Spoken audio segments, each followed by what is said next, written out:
Alright, so magandang araw po sa inyong lahat. Okay, so for today, we are going to continue our discussion on the cash account. And this time, I'm going to discuss to you what are the cash equivalents. Okay, so our objectives for this lesson, of course, number one, should be able to identify, okay, ano ba yung cash equivalent? Alright, so how do we define a cash equivalent? And then the second one, how do you classify or determine a cash equivalent? So more than the definition, you should be able to know how to classify a cash equivalent, that is the hardest portion here. Okay? Kasi dito madali pong ma-define ano ang cash equivalent. But the problem is it really a cash equivalent? So therefore, ito pong topic na to, it's more of a very conceptual topic. Okay, it's very conceptual topic po. Alright, so it doesn't mean that you know the definition, memorize mo yung definition, it doesn't mean that you can already classify a cash equivalent. Alright, and then of course the last one, we determine how do we present the cash equivalent on our balance sheet. Okay, ayan. So let us first define what is cash equivalents. Alright, so on our standards, it was defined as a short-term, highly liquid investment. So kapag sinabi nating highly liquid, it is almost cash. Okay, it's almost cash that are readily convertible to known amounts of cash. Okay, so almost cash na siya. Okay, and meron na siyang insignificant risk of changes in value. So meaning here, the amount of cash can already be determined kung magkano at yung amount na yon ay hindi na siya magbabago, wala na risk of changes. Kumbaga, ayan na, malapit na, cash na yan. Okay? So, as we say that it is short-term and highly liquid, only highly liquid investments that are, so here's the concept, acquired 3 months or less before maturity can qualify as cash equivalent. So again, 3 months or less before maturity. All right? So here, the point of reference is the point of acquisition. Kailan mo na-acquire ang isang cash equivalent. Alright? So, yun yung point of acquisition. Kasi dito, marami kang makikitang mga na the same, kumbaga parang, it's like a cash equivalent, but it was not acquired 3 months or less before maturity. Alright? So, kailangan siya po ay ma-acquire 3 months or less before maturity. So, that's the concept. Hindi siya yung 3 months or less, magiging cash na siya. Okay, so hindi po. So that's what we are going to clarify in this video. Okay. Ayan. So ano ba yung mga examples ng cash equivalent? No? So first, we have the money market placements. Money market placement, these are investments in the money market wherein our money is actually converted into instruments. Okay? And tinitrade natin siya. Okay, so instruments that have maturity date and then tinitrade natin sa money markets. Right? We have treasury bills and BSP treasury bills. These are investments that are being purchased sa atin pong sa Bangko Sentral ng Pilipinas or sa government. Okay, so we sometimes they are called government securities, So binibili po natin siya diyan, So it is a form of investment kasi nag-earn po yan ng interest. Okay, so another one, we have the time deposits. Okay? So, ano yung time deposits? Ito yung kapag naglagay ka ng pera sa bangko, for a certain period of time, meron siyang, mag-earn siya ng interest. So, yun nga lang, yung pera po natin dito ay magiging restricted. Okay? Restricted siya kasi nga, hindi na siya readily available. Okay? O, yun nga lang, pwede pa rin siya maklasify as cash equivalents. And then we have the treasury bonds. So basically, itong mga examples natin, hindi pa sila cash. So they are in a form of instruments. Okay? Pero nga na, pwede po silang maklasify as a cash equivalents. Alright. So let's have an example and let us analyze each and every cash equivalent that we have here. Okay? So on December 31, 2020, X company acquired the following. Okay. So dito, the most, we need to identify the dates. Okay? So here, the December 31, 2020, yun po yung ating reporting date. So meaning, no, yun po yung ating gumagawa tayo ng FS. Which is based on the statement, on December 31, 2020, yun din yung ating acquisition date. Okay? Tatandaan mo ha, ang mahalaga po sa atin dito, it's kailan mo na-acquire yung isang cash equivalent.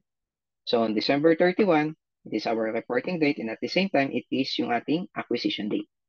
Sabihin, dito natin binili yung atin pong cash equivalent. Okay, so sabi doon, X company acquired the following. So the first one, we have a 5-year treasury bill. Okay, treasury bill, pwede, nasa example yan, no? 5-year, anong ibig sabihin ng 5-year? So, ibig sabihin, yung investment po na treasury bill, it's for 5 years. Dated, January 1, 2017. So, ibig sabihin, no, yung treasury bills po na yan, na-issue yan noong January 1, 2017. Nung unang may-ari. Okay, nung unang may-ari. And then, binili natin siya noong December 31, 2020. Nakuha po? Ayan. So, binili natin siya ng December 31, 2020. Alright? So, again, going back to the concept, we say that it should be acquired at least 3 months or less to maturity date. So, tingnan natin, no? Itong treasury bills. If na-acquire siya ng December 31, 2020, kailan ang kanyang maturity? Kailan ang maturity niya? So, we have December 2017, so 5 years, no? December 2017, 2018, 2019, 2020, 2021. Okay? So, although the following year, 2021, magmamature na siya, ngayon nga lang, hindi siya 12 months. Ay, hindi siya 3 months. Kasi siya ay 12 months, no? From the date of purchase. The date of purchase is December 31, 2020. Ang maturity is December 31, 2021. Alright? So, meaning, hindi siya 3 months. So, therefore, the treasury bills are not cash equivalents. Okay? Hindi siya cash equivalent. So, it should be presented as a short-term investment po yan. Okay? Magiging short-term investment siya. So, the second bullet. So, a 3-year BSP bonds that will mature on April 30, 2021. Okay? So, magmamature daw ng April 30. So, again, ang bibilangin po natin is from the date of purchase or the acquisition date up to the date of maturity. So, if it was acquired December 31, 2020, ilang months yan hanggang April 30. So, January, February, March, April. So, 4 months. So, therefore, ayan, hindi rin siya cash equivalent. Okay? Kasi lagpas siya 4 months siya Dapat 3 months lang, 3 months or less. From the acquisition date to maturity, 4 months. So, hindi siya cash equivalent. So, it shall be presented as a short-term investment. Current na yan. Kasi, marirealize na siya in 4 months. So, current investments na yan. So, hindi siya magiging cash equivalents. And then we have the last one, no? 12-month certificate of deposit that will mature on February 28, 2021. Okay, so again, kailan siya na-acquire? December 31, 2020. So from the acquisition date to the maturity, so January, February, so 2 months. So therefore, siya ay pasok, no? Yung certificate of deposit. Ano yung certificate of deposit? Usually, ito po ay time deposit po ito. Okay, so na-acquire mo yung time deposit, 2 months magmamature na siya, so therefore, it shall be classified as a cash equivalent. So between the 3 examples, no, ang cash equivalent lang po natin is yung 12-month certificate of deposit. Bakit? Kasi magmamature na siya in 2 months from the date of acquisition. Okay, so take note lang on this example, no? On this example, the acquisition date is also the reporting date. Okay, so there will be cases, no, na ibibigay sa iyo na yung acquisition date is not the reporting date. Okay, it will be earlier than the reporting date. Okay, so you need to check on that. Okay, so you need to be keen on the problem. Okay, kasi baka mamaya, let's say ang acquisition date po natin dito, it's November.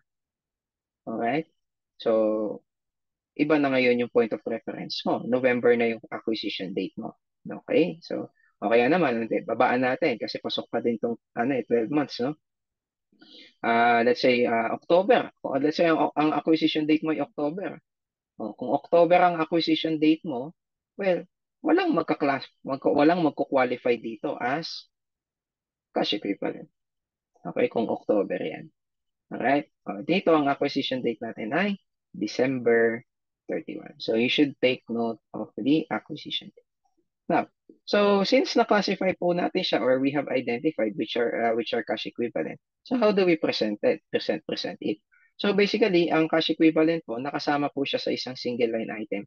So ibig sabihin kasama siya ng cash. Okay, sa financial statements natin. So yung line item natin, we have the cash and cash equivalent. So nandiyan yung cash, which was our discussion on the previous video, plus the cash equivalents. Okay, shall be presented as a single line item on our balance sheet. So all other items that are not classified as cash equivalent shall be presented as, of course, short-term investments or long-term investments. Okay, depending on their realization. Okay? Ayan. And that ends our cash equivalent lesson. Okay, so thank you and have a nice day.